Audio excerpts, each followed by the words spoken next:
Le profil tel qu'il a été adopté, vous m'entendez?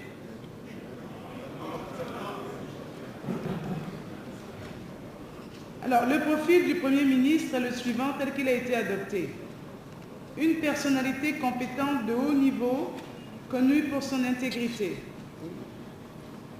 Une personnalité ayant une certaine ouverture d'esprit, ayant une bonne connaissance des réalités nationales, ayant une bonne expérience de la vie politique nationale et internationale, capable de résoudre les problèmes économiques et sociaux actuels, ayant une audience nationale et internationale.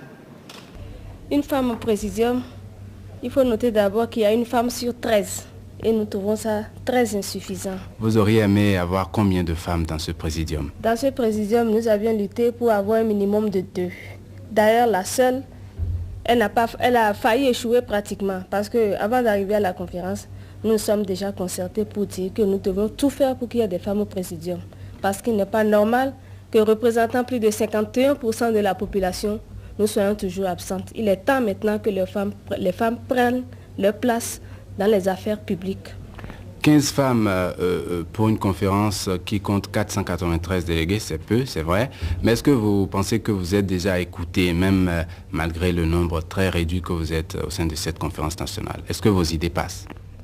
Il faut dire que nous ne sommes pas encore très écoutés, mais nous forçons la main parce que ce matin nous sommes intervenus et nous avons essayé de faire comprendre aux hommes que la nouvelle société qui va échouer parce que nous sommes la majeure partie de la population et c'est nous qui sommes les piliers de cette société de demain qu'on doit mettre sur place. Mais si on ne nous consulte pas et que les hommes décident chaque fois seuls pour tout le monde, je crois que dans quelques années, on se retrouvera encore ici pour faire le constat.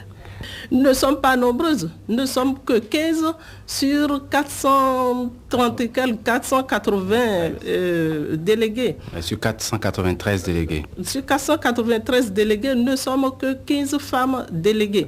Donc, il va falloir que nous nous battons vraiment pour nous faire écouter et c'est ce que nous sommes en train de faire à toutes les séances. Comment appréciez-vous le choix d'une dame au sein du bureau provisoire, en l'occurrence Maître Keke Akholou, et le choix d'une deuxième dame au sein du présidium qui dirige en ce moment la conférence?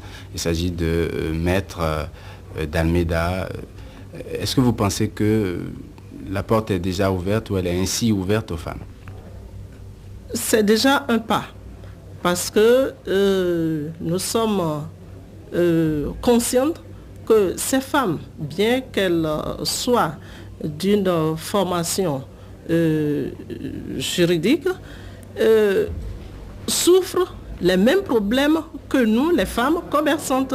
Et elles sont là pour défendre tout le monde en quelque sorte. Parce que là, je ne peux pas dire qu'elles sont au présidium pour les femmes seules. J'étais grande responsable du PRPB. Je suis donc passée aussi dans cette voie-là. Donc, je crois que ceux qui sont dans cette salle comprennent déjà ce que je veux dire.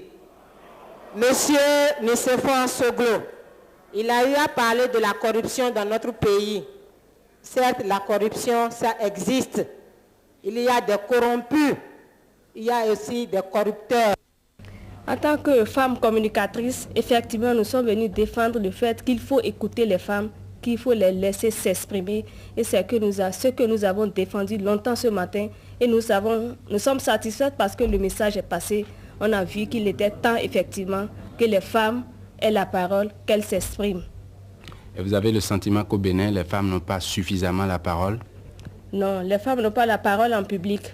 Est-ce qu'elles se battent pour l'avoir?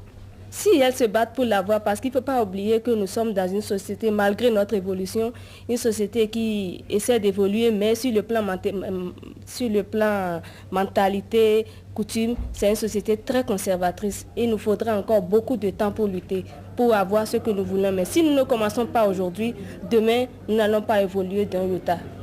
Qu'est-ce que vous attendez en gros de cette conférence? Bon, de cette conférence, nous pensons que nous attendons qu'elle dénoue la crise, surtout la crise scolaire.